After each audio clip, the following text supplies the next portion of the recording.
Mesdames, Messieurs, merci d'avoir choisi TAS Art TV pour vous informer. C'est l'heure du journal de la semaine.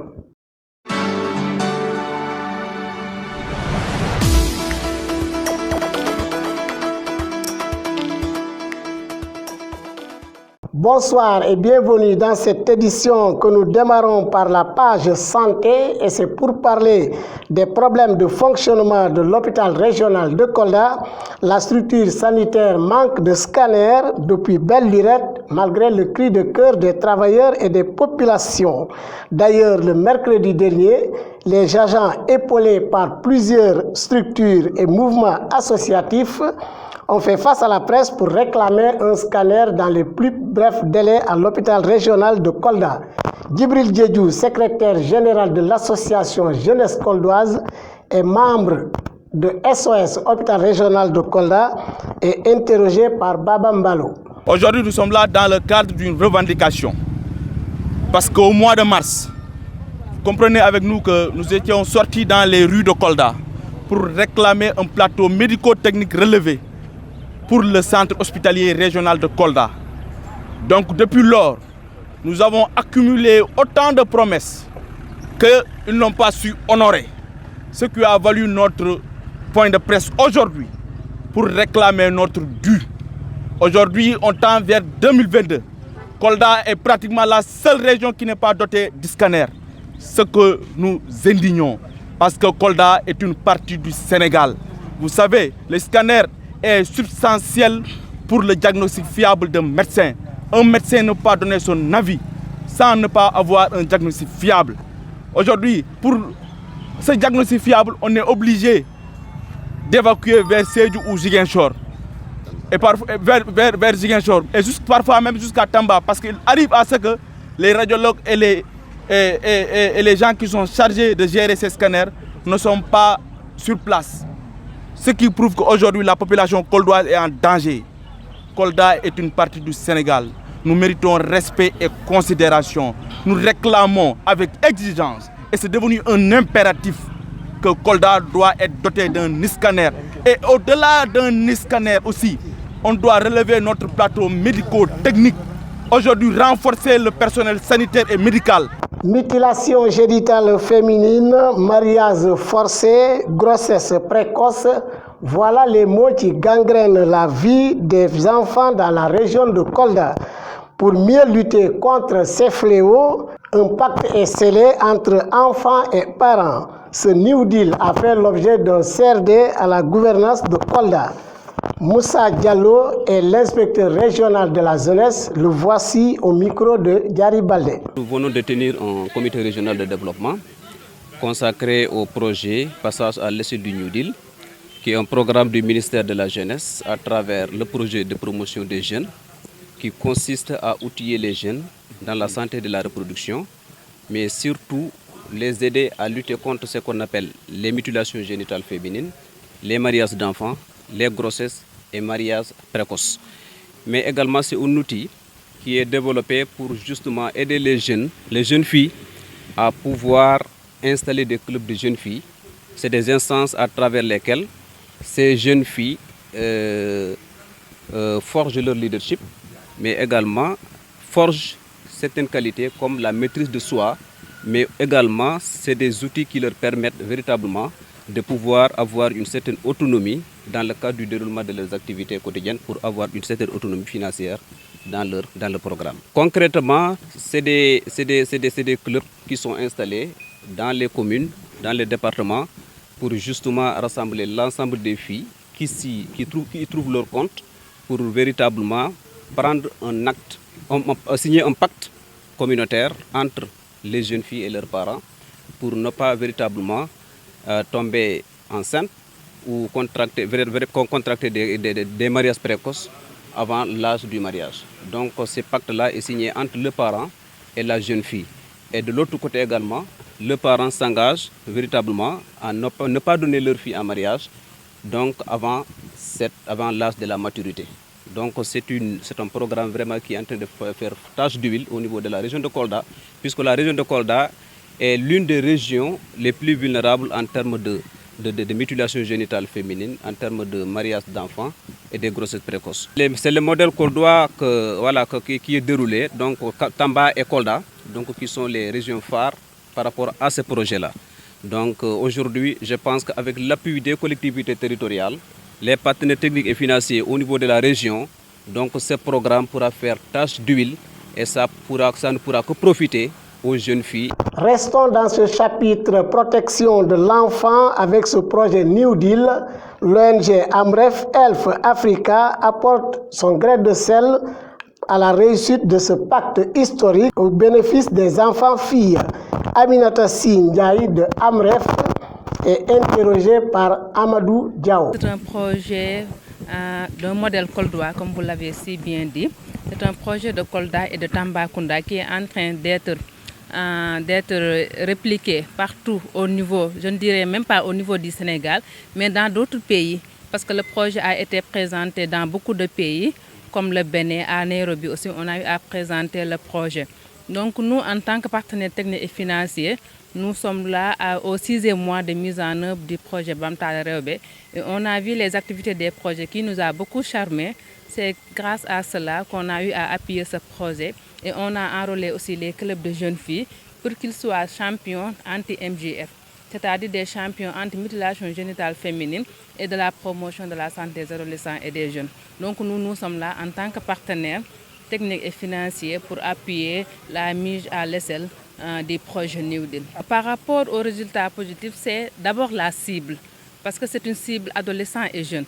Et quand on parle des mutilations génitales féminines, on passe au futur. Et quand on parle au futur, c'est cette cible de 10 à 24 ans-là que le projet Bamtale Rewbe est en train de former sur l'entrepreneuriat d'abord, sur l'autonomisation en matière d'entrepreneuriat, parce qu'on a eu enrôlé les clubs de jeunes filles. On les a formés sur la transformation des produits alimentaires et on les a aussi financés à une somme importante pour qu'au moins que ces filles soient autonomes et pour qu'au moins aussi ces filles-là peuvent combattre ce qu'on appelle les violences basées sur le genre. Toujours dans la page Société, excision au berceau, la pratique était au centre d'un forum tenu à la mairie de Kolda, une initiative du centre Conseil Ado qui a réuni autour de la table différents chefs religieux. Que dit l'islam sur la pratique de l'excision? La réponse avec Thierno Djoubairou Ba, il est le président de la Ligue islamique de Kolda. Ses propos sont recueillis par Ibrahima Baldé. Cette activité a deux objectifs, spécifiques et l'objectif principal. Spécifique, c'est pour informer d'abord l'ensemble des religieux et les maîtres coraniques qui sont dans la région de Kolda pour qu'ils sachent que l'excision n'est pas d'islam. L'excision, c'est une attitude qui a été bien avant des religions révélées, le judaïsme, le christianisme et l'islam. Donc l'islam a trouvé que l'homme est en train de pratiquer ça. Voilà pourquoi nous avons écrit un argumentaire pour montrer les hadiths qui ont parlé de l'excision, c'est des hadiths qui ne sont pas authentiques. Et les hadiths qui ne sont pas authentiques ne donnent pas le droit de s'appuyer sur la juridiction islamique. Nous demandons à la population de sensibiliser, davantage faire des sermons dans les mosquées, parce que les imams sont très influents dans la société sénégalaise de manière générale.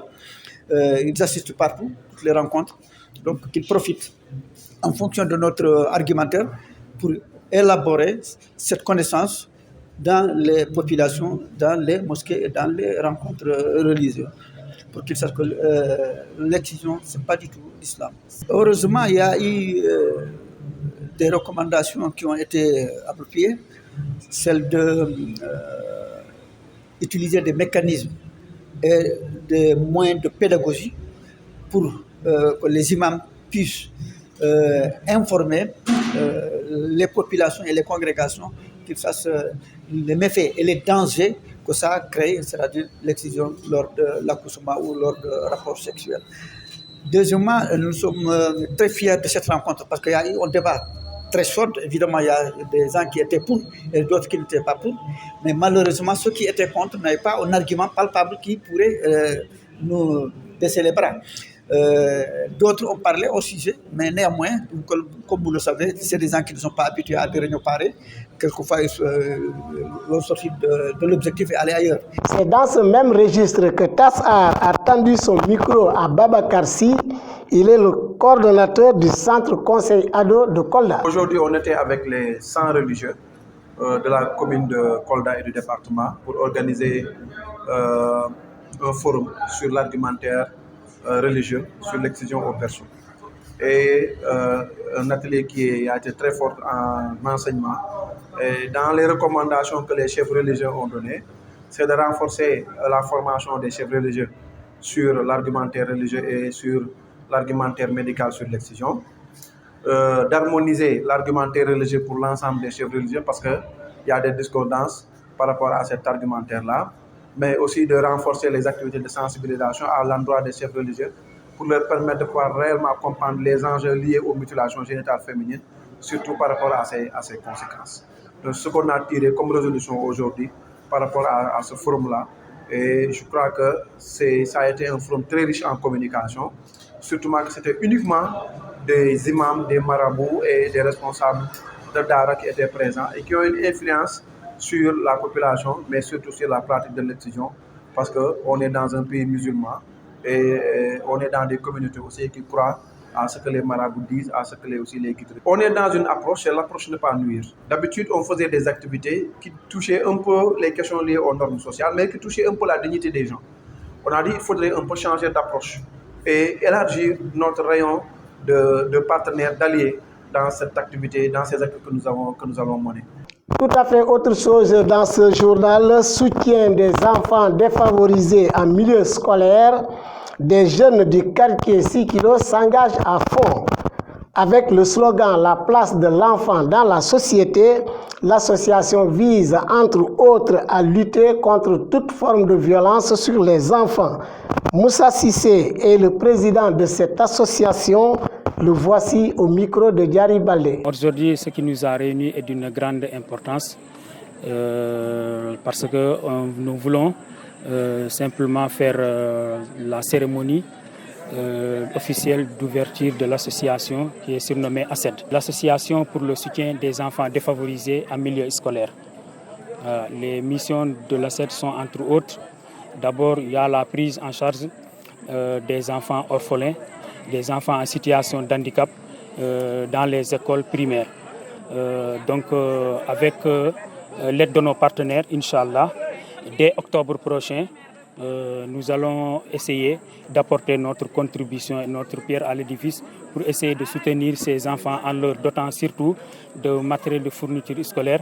Et dès octobre, Inch'Allah, également, nous allons primer tous les élèves, les meilleurs élèves qui prendront premier, soit deuxième, dans tous les établissements et dans toutes les écoles primaires de Kolda.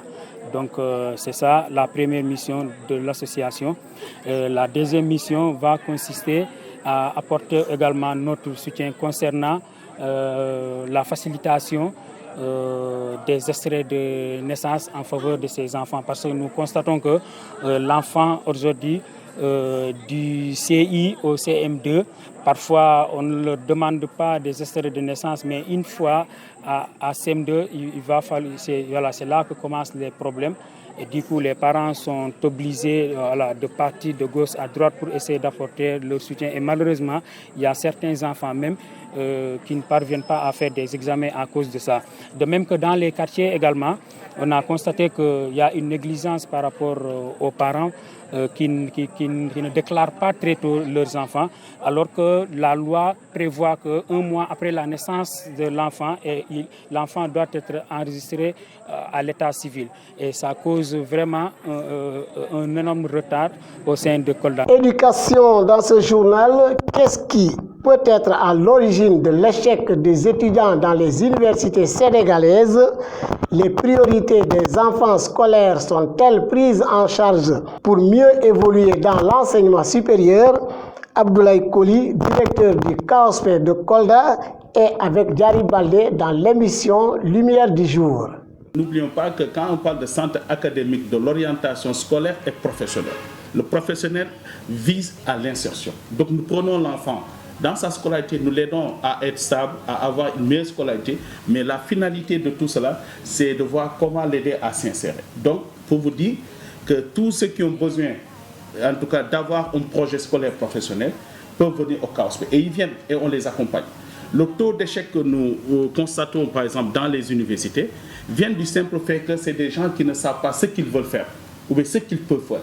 De telle sorte qu'ils vont à l'université sans avoir le projet scolaire professionnel. Et nous, dans notre langage, dans notre jargon, on dit que celui qui n'a pas un projet scolaire professionnel, il va à l'aventure à l'université. C'est comme dans un bateau. L'élément le plus important dans un bateau, c'est la boussole. Et l'orientation constitue une boussole pour un étudiant, pour un élève, ou bien pour un chercheur d'emploi. Il faut que déjà l'élève en classe de CI, en classe de CM2, en classe de 6e... Dernier élément de ce journal, nous parlons de sport. Le maire de la commune de Kolda a réitéré son appui aux différentes ASC de sa commune. Abdoulaye Bibi Baldé et son conseil municipal ont octroyé 5 millions de nos francs aux 70 ASC affiliés à l'ODECAV et à l'ODEGAM de Kolda. Daouda Sidibé est le premier adjoint au maire de Kolda. Le voici avec Baba Palo. Je viens de procéder à la remise symbolique des subventions aux différentes ASC de la commune de Kolda au nom du ministre-maire Abdoulaye Bibi Baldé. C'est devenu une tradition. Chaque année, depuis son avènement à la tête de la municipalité, annuellement, il s'acquitte de ce devoir, peut-on dire. Cette année également, il a mobilisé une enveloppe de 5 millions de nos francs. 5 millions répartis aux différentes ASC de la commune de Kolda. Mais il est bon également de préciser que lorsque nous planifions le budget pour 2020, on avait juste prévu 58 ASC. Mais entre-temps, on a eu 12 nouvelles créations. Il fallait donc prendre tout cela en compte. Parce qu'il est le maire de la commune de Kolda, il a accompagné toutes les ASC. Et nous avons eu à discuter de cette nouvelle donne avec les présidents de l'ODECAV et de l'ODEGAM, et les présidents de zone, et même les présidents d'ASC. Mais nous sommes heureux de constater la générosité et la grandeur d'esprit. Ils ont accepté pour dire qu'effectivement, c'est vrai qu'il y a de nouvelles ASC qui n'étaient pas prévues dans la prévision de 2020, mais qu'à cela ne tienne, on doit pouvoir quand même penser également à ces ASC-là. Donc, in fine, c'est toutes les ASC de la commune de Kolda, au nombre de 70, qui ont pu bénéficier de cette subvention. Restons dans ce chapitre sport pour donner les résultats des finales navétanes en football au DECAV de Kolda. Pour le compte de la zone numéro 1, l'ASC Kémo a gagné le trophée face à l'ASC Medina Chérif en catégorie cadette. Et en junior senior, l'ASC Hillel du maire Daouda Sidibé a gagné le trophée pour la première fois de son histoire. C'était face à l'ASC Kémo. Du côté de la zone 2, toujours ODECAV de Kolda, et en cadet, l'ASC Bouna a gagné la coupe face à l'ASC Medina Chérif Ouest. Alors qu'en junior senior, l'ASC Djanké Wali a remporté le trophée par 1-0 face au réveil de 6 kg. Toutes ces finales ont été parrainées par El Hadj Mamboy Diao en présence d'un public venu nombreux pour vivre cette fête de la jeunesse.